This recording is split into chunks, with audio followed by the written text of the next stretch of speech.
Kalau masalah pendidikan hanya pemerintah yang menangani tidak bakal kuat, karena besarnya biaya dan terutama Muhammadiyah ini luar biasa membantu pemerintahan untuk mencerdaskan kehidupan bangsa sejak dari PAUD, TK sampai perguruan tinggi. Jadi harusnya mereka itu berterima kasih kepada Muhammadiyah. Bapak Ibu sekalian yang saya hormati, kita sebagai umat Islam mempunyai kewajiban terhadap agama Islam. Kita semua kan Islam, gitu. Kalau di kota ada sekolah Muhammadiyah yang menampung siswa dari non-Muslim. Tapi kalau di desa insya Allah semua siswa baik di sekolah maupun wali murid beragama Islam. Dan kita harus sadar bahwa Islam, orang Islam, kaum muslimin ini mempunyai tanggung jawab terhadap agama Islam ini. Apa tanggung jawabnya? Yang pertama adalah kita sebagai orang Islam mengimani Islam dengan sebenar-benarnya. Jadi mari kita sebagai warga masyarakat yang sedikit berpendidikan dan sedikit modern, mari kita mulai mengimani Islam dengan sempurna, mengimani Islam dengan murni. Jangan sampai akidah kita, iman kita tercemar dengan TBC. Bukan TBC sak nafas, tapi TBC itu adalah merupakan penyakit iman. T-nya apa? Siapa yang tahu? Takhayul. Jadi orang-orang jahiliyah itu masih percaya pada takhayul. Misalnya kalau mau bepergian, ada burung terbang di angkasa, belok ke kiri, lebih baik dia pulang ke rumah, karena dia yakin hari ini saya akan mendapat sial atau celaka. Itu namanya takhayul. Tapi kalau burung itu belok ke kanan, dia langsung semangat pergi berdagang atau berusaha yang lain, karena percaya burung yang belok ke kanan itu akan mendatangkan rezeki atau kebahagiaan. Nah sekarang apa ada takhayul? Banyak sekali hal-hal kayak takhayul. Kadang-kadang tokek berbunyi saja, ya teko itu kan tempat saya di trotol-trotol di dinding itu kadang dihitung, ya. Untung celaka. Wah nanti kalau pas tiba celaka, aduh saya ini celaka. Ya ini takhayul. Hindari, karena itu merusak iman. Nanti iman kita menjadi rusak. Bahwa mau pindahan rumah karena tempatnya di sebelah selatan, kita harus muter, nanti bedah Pagerburi. Nah kalau sekarang sudah ditengok bedah bagaimana, ya. Itu takhayul namanya, ya. Khurafat. Yang kedua adalah bid'ah. Bid'ah itu melakukan ibadah tapi tidak ada dasar hukumnya, melu-melu tok. Ini pentingnya ngaji supaya tahu dalam beribadah itu harus sesuai perintah Allah dan Rasulnya. Karena ibadah itu pada dasarnya hukumnya haram. Jadi beribadah hukumnya haram, kecuali yang diperintahkan oleh Allah dan Rasulnya. Berarti kalau kita beribadah tapi tidak ada perintah dari Allah dan Rasulnya, itu berarti haram hukumnya. Wawarodun, akan tertolak, percuma, sia-sia. Nah, ini bid'ah. Kemudian yang ketiganya khurafat. Khurafat itu ya, kemarin saya mengikuti pengajian di Klorengan, itu ada laporan bahwa di desa tertentu ada ebek-ebekan yang tidak hanya menari-nari, tapi justru jual beli kodam. supaya bisa mendem, supaya bisa begini begitu ya. Kalau dulu terkenal benora mempan napa di perang karo. Ini adalah khurafat yang sangat dilarang di dalam agama Islam.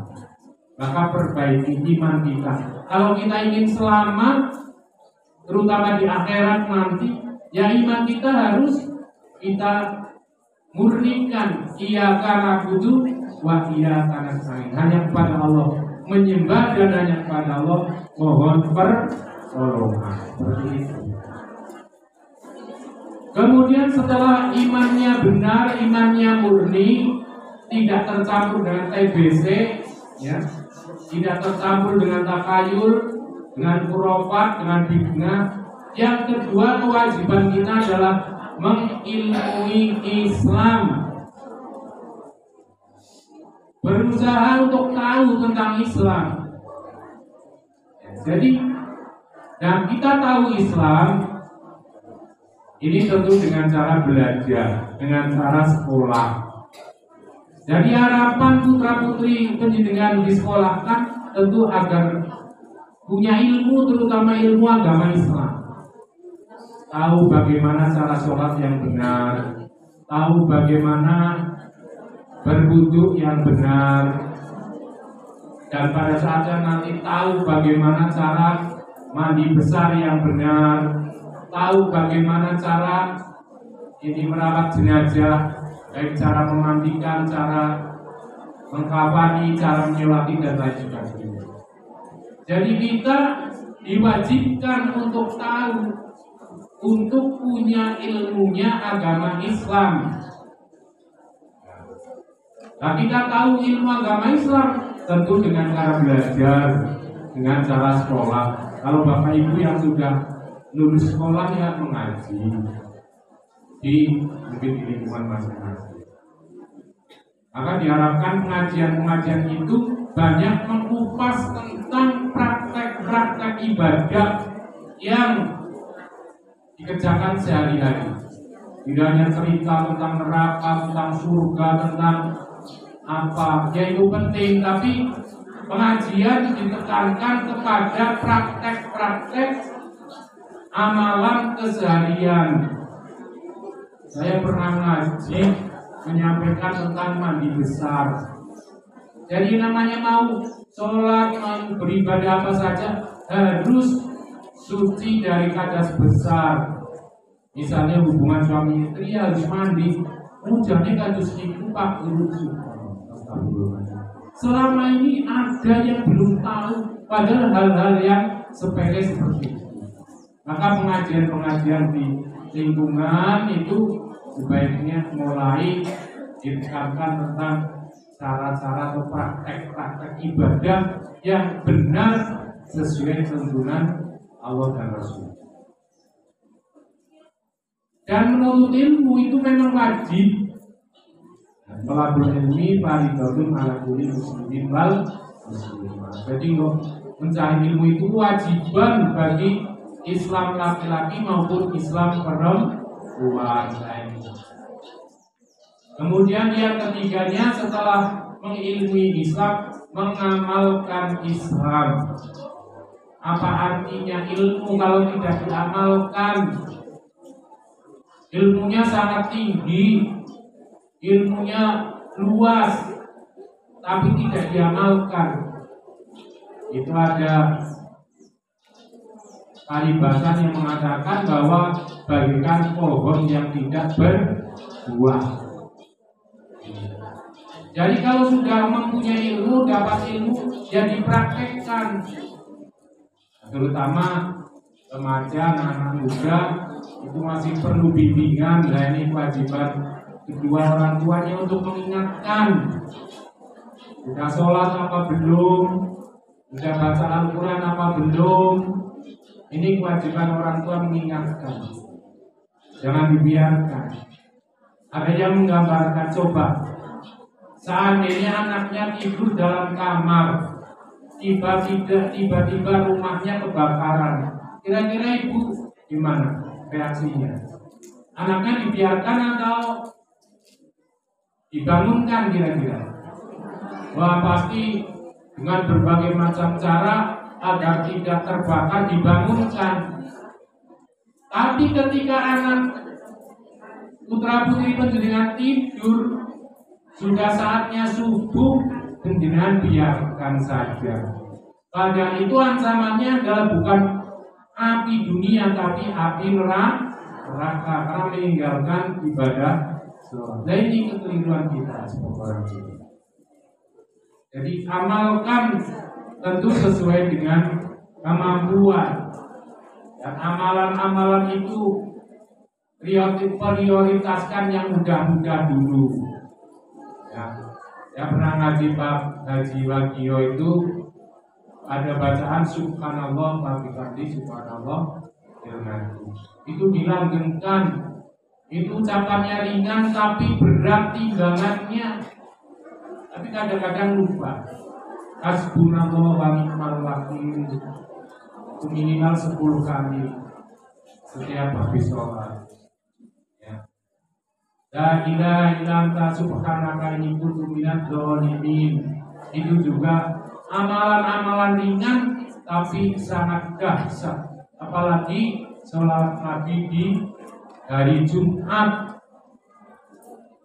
Tidak ada amalan yang ditulis dengan tinta emas di hari Jumat kecuali sholawat kepada Nabi Muhammad Sallallahu Alaihi Wasallam. Bacalah sholawat sebanyak-banyaknya. Udah Allahumma sholli ala Muhammad wa ala ali Muhammad. Itu paling mudah. Karena sholawat di samping Allah menyuruh kita bersolawat, Allah sendiri juga bersolawat. Inna Allaha wa malaikatahu yusholluna 'alan nabi. Sungguh Allah dan para malaikat bersolawat kepada Nabi. Apalagi kita umatnya, kita harus bersolawat sebanyak-banyaknya. Bahkan Ali Jabir mengatakan abaikan zikir lainnya di hari Jumat karena untuk memperbanyak membaca sholawat Nabi. Jadi amalkan itu ajaran Islam dengan baik. Kemudian selanjutnya kita berkewajiban mendakwahkan Islam. Jadi aja berdewek tapi Islam didakwahkan, mengajak kepada saudara-saudara kita, anak-anak kita, suami kita, istri kita, dan tetangga-tetangga kita untuk mengamalkan ajaran agama. Didakwahkan, diajak. Kalau bahasa modernnya amar ma'ruf nahi munkar, mengajak untuk berbuat kebaikan, mencegah kepada kemungkaran. Nah ini, walaupun ini berat. Kalau amar ma'ruf itu tidak begitu berat. Coba tukang becak di jalan ditarakan, ayo mas, kita sholat dulu sudah waktunya. Paling jawabnya, monggo jenengan di pulau diwakili ya paling tidak bakalan marah. Tapi coba kalau ada kemungkaran, misalnya ada minum-minuman, ada berjudian, kita larang. Apalagi tidak dengan cara yang bijaksana, mereka akan marah-marah, bahkan bisa ngamuk-ngamuk. Dan padahal amar ma'ruf nahi munkar itu bagaikan pesawat terbang, sayap kanan dan sayap kiri. Kalau salah satu sayapnya itu tidak berfungsi, maka tidak akan dapat terbang. Demikian juga amar ma'ruf nahi munkar. Amar ma'ruf dijalankan, tapi ada kemungkaran dibiarkan saja. Dan tidak mungkin Islam ini akan maju. Paling tidak, kata Rasulullah, marrohamikum mungkaron fal yughayyiru biyadihi. Kalau melihat kemungkaran, cegahlah dengan tangannya. Wa illam yastati, apabila tidak mampu mencegah dengan tangannya, wa bilisanihi, dengan lesannya. Wa illam yastati, apabila tidak mampu mencegah dengan lesannya, wa bi qalbihi, dengan hatinya, dengan doa. Dalika adhabul iman, walaupun yang demikian itu adalah selemah-lemahnya. Jadi paling tidak kita ikut ambil berdoa. Kalau kita melihat negara kita sekarang dalam keadaan carut marut, dalam keadaan tidak jelas, saling tuduh, saling suudon, ulama-ulamanya suudon kepada pemerintah, pemerintahnya suudon kepada ulamanya, terjadi benturan di sana sini. Nah, kita paling tidak melihat kemungkaran seperti itu. Kita berdoa untuk bangsa dan negara agar menjadi bangsa dan negara yang balidatun, tholibatun, walaupun. Jadi paling lemah wamen memang hanya berdoa. Paling tidak dengan dasarnya dan yang terakhir adalah kewajiban kita mempertahankan Islam. Al-Quran menyuruh kita wala tamutunna illa wa antum muslimun. Jangan sekali-kali mati kecuali kita masih beragama Islam, tetap beragama Islam. Wah, ada orang yang murtad banyak sekarang. Banyak sekali orang yang murtad keluar dari Islam. Ada yang gara-gara punya pasangan baik istri atau suami non muslim, kemudian ada yang mengikuti suami itu jadi non muslim. Maka hati-hati kalau punya anak mau cari jodoh, tanyakan agamanya apa. Jangan nanti menyesal lo jebule mantuku ki agamane beda karo anaknya. Nah ini bisa berbahaya. Apalagi dalam Islam itu dilarang menikah dengan berbeda agama. Biar dikatakan intoleransi, tapi memang itu ajaran agama kita. Karena pekerjaan, betapa banyak orang murtad karena diberi pekerjaan, jadi perawat, jadi bidan. Coba Emmanuel Klampok itu semua karyawan-karyawatinya itu Kristen yang dulunya Islam, tapi karena melamar pekerjaan di situ diterima dengan syarat mengikuti agama mereka. Kemudian ada yang sekarang melalui modal kerja diberi modal, dan kamu jualan ini saya beri modal, tapi kamu ikut agama saya. Ada yang melalui sembako, ada yang melalui jalur pendidikan, supaya sekolah menggolong tak ini beasiswa gratis. Yang penting kamu itu masuk agama. Jadi banyak sekali gerakan-gerakan pemurtadan sekarang itu sudah luar biasa. Ya. Ada bencana alam, mereka segera bergerak. Anak-anak yang yatim piatu itu kalau tidak cepat-cepat diambil oleh yayasan muslim, diambil oleh mereka, dididik sampai besar, bahkan di sekolah. Rebutan itu. Anak-anak yatim korban bencana itu jadi rebutan. Kalau orang Islam itu terlambat, justru sudah dibawa oleh mereka orang-orang muslim. Jadi kita wajib mempertahankan Islam sampai kita wafat atau meninggal dunia. Wala tamutunna illa wa antum. Bapak Ibu sekalian yang saya hormati, mungkin itu yang dapat saya sampaikan. Jadi sekali lagi bahwa kita punya kewajiban terhadap agama Islam, mengimani dengan benar, mengilmui, kemudian mengamalkan, mendakwahkan, dan yang terakhir mempertahankan Islam sampai kapanpun. Jaga anak turunan kita agar tetap beragama Islam. Ada orang tuanya Islamnya luar biasa, tiba-tiba anaknya merasa dapat gadis beragama muslim ikut istrinya namun tidak. Jadi tidak hanya kita yang menjaga, tapi jagalah anak cucu kita, keluarga kita. Tuhan pusakum wa alaikum.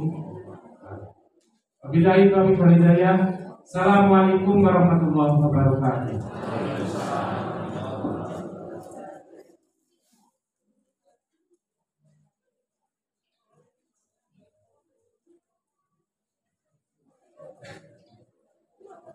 Terima kasih kepada Bapak Pimpinan Cabang yang telah menyampaikan usianya kepada kita semuanya.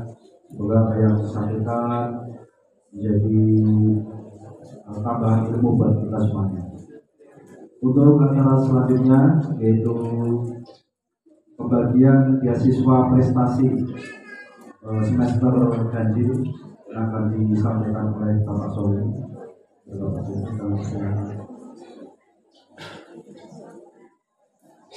Assalamualaikum warahmatullahi wabarakatuh. Langsung saja ini pengumuman Bapak Ibu. Beasiswa berprestasi semester ganjil kami berikan kepada yang ranking 1 dan ranking paralel. Nanti yang ranking 1 per kelas akan diumumkan oleh wali kelas. Adapun di sini disampaikan yang ranking paralel. Yang pertama kelas 10 MIPA 1 memperoleh nilai rata-rata 81,42 dicapai oleh Ananda Anissa Yumna Jahrifah. Maka wali murid bisa maju ke depan sih.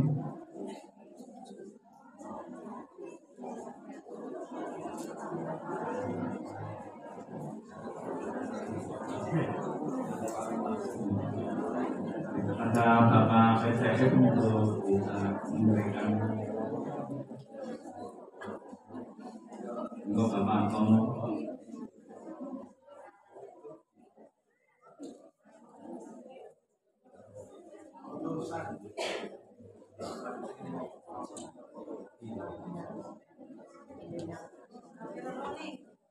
Oke, 1, 2, 3. Bon. Selanjutnya kelas 10 IPS. Ranking paralel dicapai dengan rata-rata 81,78 oleh Ananda Nia Fitriani.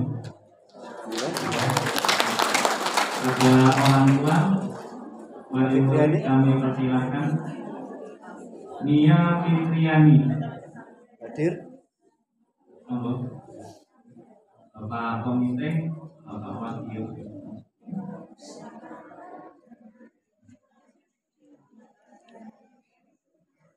Ngajeng, Bu.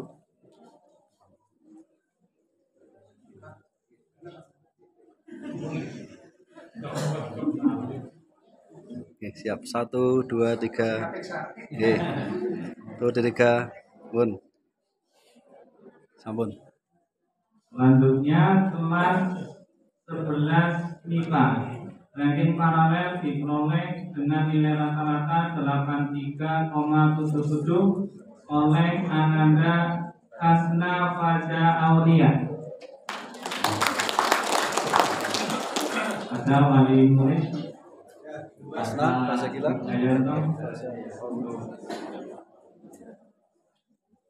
Ini Hasna MBS. Nara.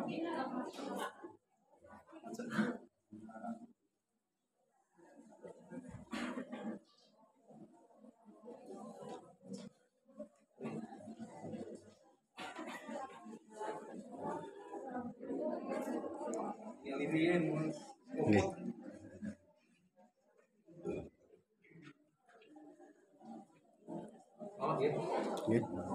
Oke.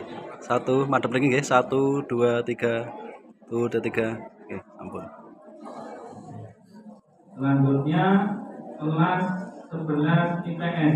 Ranking paralel dicapai dengan nilai rata-rata 81,00. Sebentar, 81,00 oleh Ananda Nafa Dewi Rahmawati.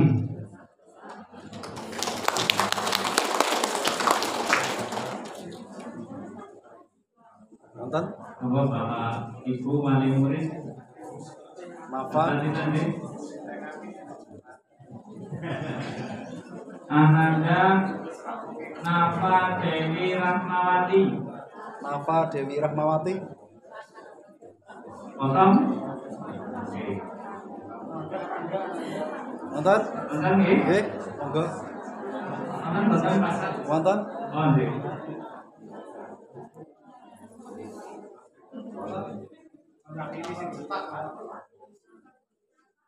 Nafa Dewi Rahmawati.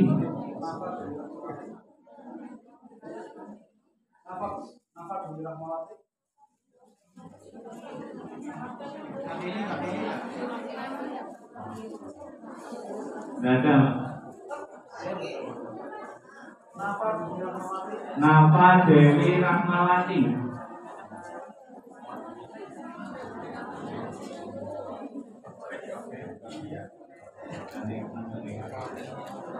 Ya, dilanjut kelas pada kelas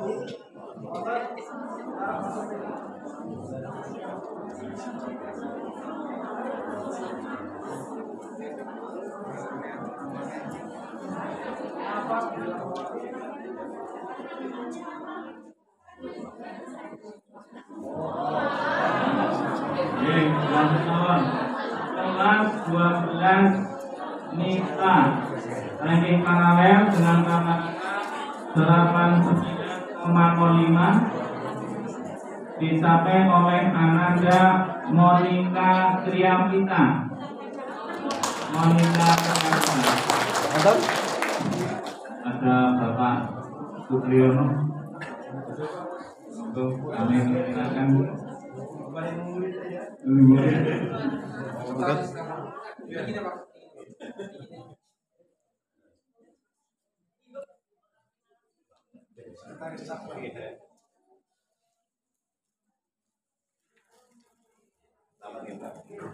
Aturin.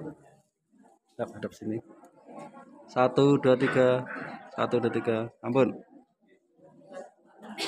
Yang terakhir Bapak Ibu yang kami hormati, kelas 12 IPS dengan nilai rata-rata 86,82 dicapai oleh Ananda Aina Wulandari. Apa ulang dulu? Kelas Aina 12. Wulandari, monggo.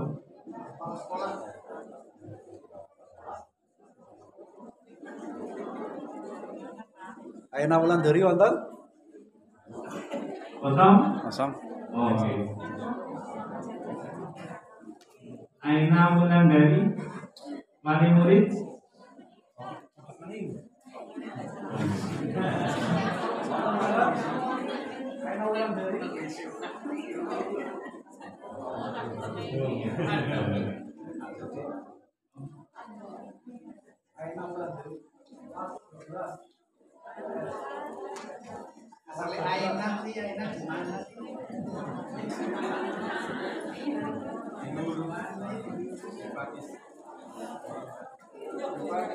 Ada Pak? Ada.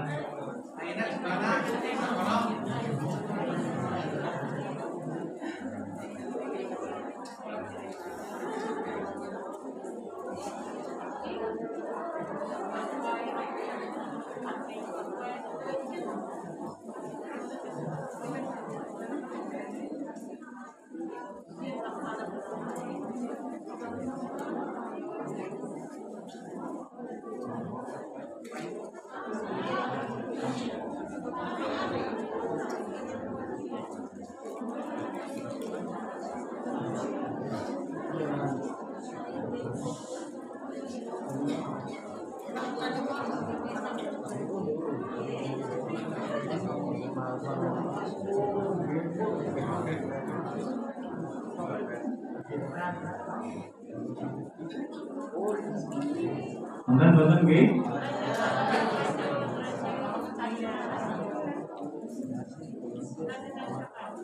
Langsung aja ya.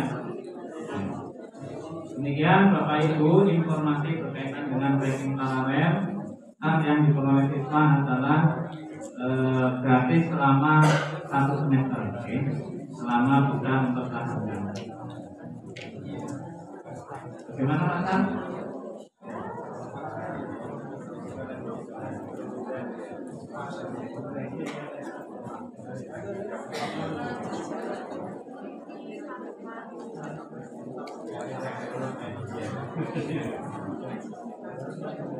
Monggo Bapak Tuhan bisa menyampaikan saya sudah bagi-bagi. Pak Tuhan.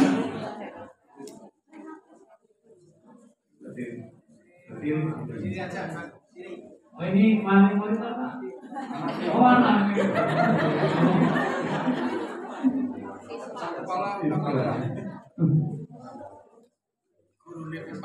Oke. 1, 2, 3. Lagi 1, 2, 3. Ya. Terima kasih Bapak Tuhan. Demikian Bapak Ibu, kami akhiri bila taufiq wal hidayah. Wassalamualaikum warahmatullahi wabarakatuh.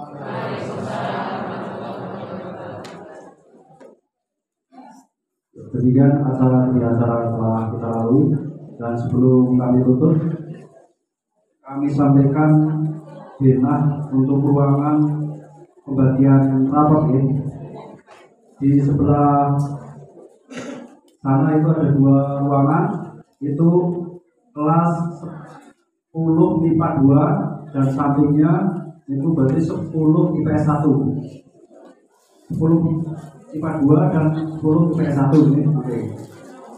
Terus yang paling panjang ya, dari sana ke sini saya bacakan. Dari depan itu 12 IPA 1, terus 12 IPA 2. Ruang selanjutnya adalah IPS 11 IPS 2, 11 IPS 1. Terus ruang ini ada 3, itu berarti 11 MIPA 1 dan 11 MIPA 2 dan 10 IPS 2 sampai begini. Konten 12 IPA 1, 12 IPS 1, 12 IPS 2 dan 10 MIPA 1.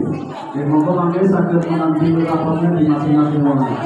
Demikian acara selanjutnya kami tutup acara kali ini dengan bacaan doa khidmat masjid dan alhamdulillah. Alhamdulillahirabbil alamin. Subhanallah wa bihamdihi asyhadu an la ilaha illa anta astaghfiruka wa atubu ilaik. Assalamualaikum warahmatullahi wabarakatuh.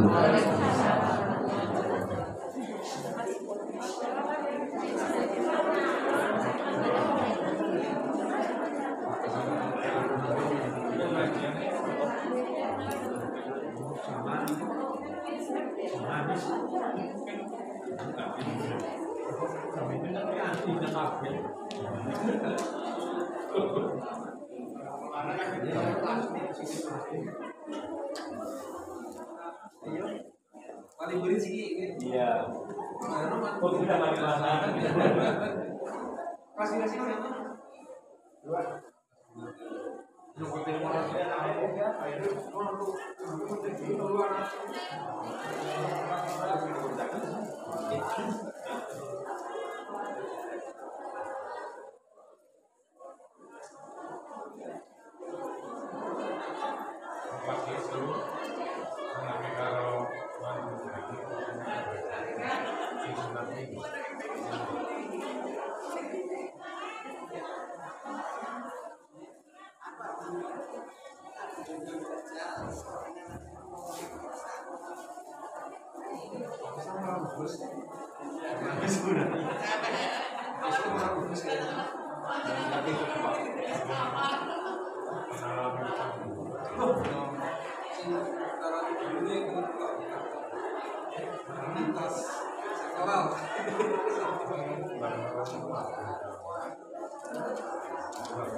Orang malah mencatat sering lewat malu kalau enak baik. Yang malah kan ngarep sopir ya. Tapi Pak urus. Dia urus kanan. Gimana? Ya baru apa tanaman Pak. Sebenarnya saya pasar bodong itu susah banget. Pasar bodong apa ini?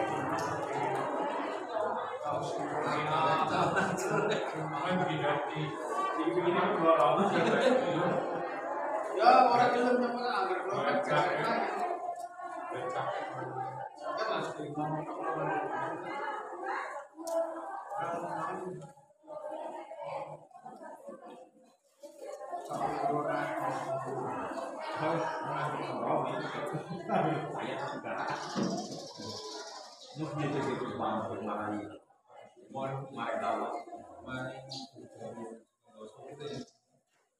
Solo ini Solo kan Mas. Pak, oke. Ini aja Solo kan atas sudah. Kata terus sekarang ini kan Universitas Mamet. Oh iya. Relatif tolong Pak. Ya, workshop ini. Oh iya. Workshop itu berani.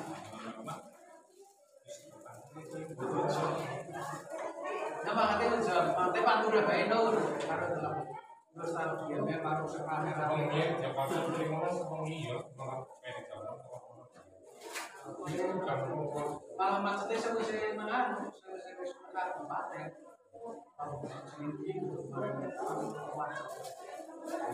Ada alat-alat kan mesti macet seringnya ya. Tapi maksudnya itu lancar. Tetap ya. Ya, begini lancar deh. Ikut serba baik, terus paman kan.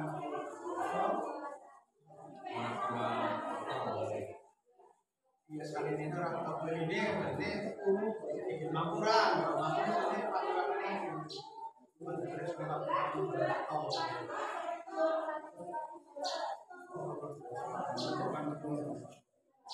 Tapi murah-murah nih.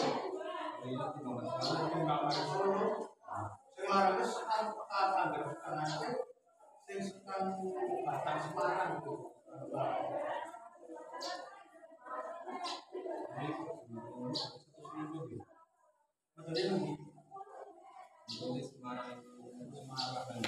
Bener Angger, sing sekarang Semarang boleh Surakarta boleh 120.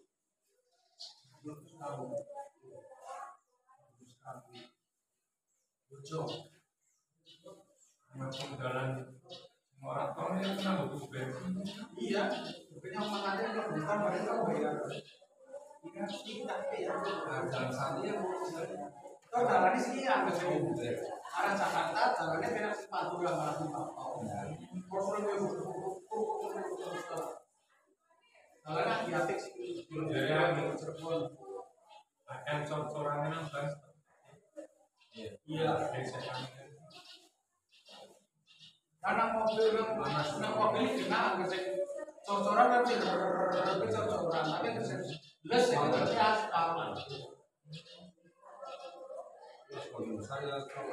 Tolak ke sejam masuk yuk. Tolak ke sejam jalanan.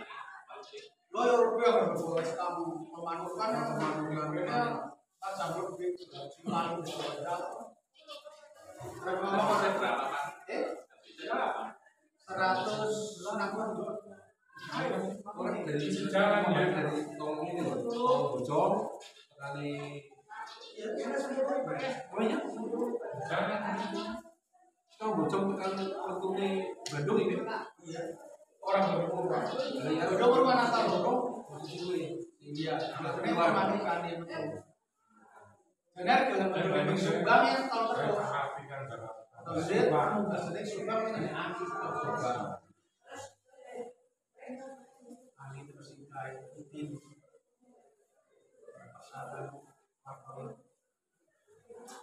Subang itu Sumedang.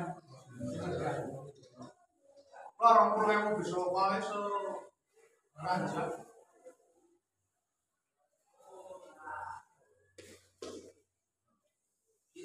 Nanti aku orang banyak pengantaran cari bantu ini. Orang mengerti yang sasak-sasak. Terus enggak Tahu ya seperti gini. Dipepil.